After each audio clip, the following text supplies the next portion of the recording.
کبھی سوچو کہ آپ کسی کو بہت محبت اور بہت دل کے ساتھ ایک تحفہ دیں. اس تحفے کو چنتے وقت آپ کتنی خوشی محسوس کرتے ہیں, اتنی امید ہوتی ہے کہ سامنے والا اس کی قدر کرے گا. لیکن پھر ایک دن جب آپ اس کے گھر جاتے ہیں, آپ دیکھتے ہیں کہ وہی تحفہ گھر کے کسی کونے میں پڑا ہے, دھول میں لپٹا ہوا, ٹوٹا ہوا, بے قدر.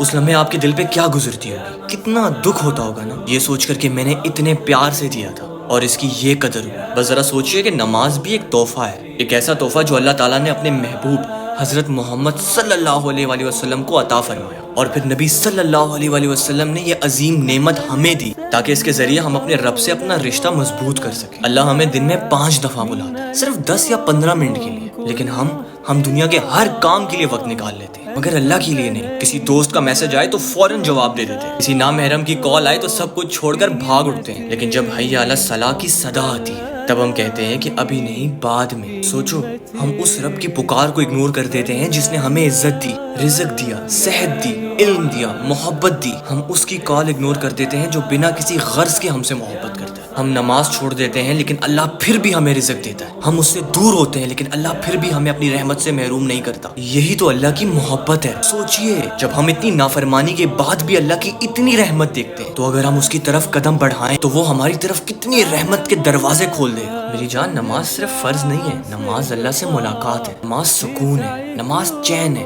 نماز وہ جگہ ہے جہاں انسان اپنے رب سے اپنے دل کی ہر بات کہہ سکتا ہے. جب دنیا سمجھ نہ سکے تب اللہ سمجھتا ہے, جب سب ساتھ چھوڑ دے اللہ ساتھ ہوتا ہے, جب دل ٹوٹ جائے اللہ سنبھالتا ہے. اس لیے جو گزر گیا اس پر صرف افسوس نہ کرو, آج سے فیصلہ کرو, اپنی نمازوں کی حفاظت کرو, اپنے رب کی پکار پر لبیک کہنا سیکھو, کیونکہ پتہ نہیں یہ زندگی کب ختم ہو جائے, پتہ نہیں اگلی اذان ہم سن بھی پائیں یا نہیں. تو جب اللہ آج بلا رہا ہے تو اس کی طرف لوٹ آؤ. اپنی نمازوں کو بوجھ مت سمجھو, اسے اپنی نجات, اپنا سکون اور اپنی کامیابی سمجھو. اور یاد رکھو, جو بندہ نماز میں اللہ کے سامنے جھکتا ہے, اللہ اس بندے کو دنیا میں کسی کے سامنے جھکنے نہیں دیتا. اب وقت ہے کہ ہم اپنے رب سے رشتہ مضبوط کریں, اپنی پریشانیاں اس کے ساتھ شیئر کریں, اس پر بھروسہ رکھیں اور ہر سجدے میں اس کے قریب ہو جائیں. نماز کو اپنی عادت بناؤ, اپنی مجبوری نہیں, کیونکہ یہی وہ تحفہ ہے جو دنیا اور آخرت دونوں سنوار دے.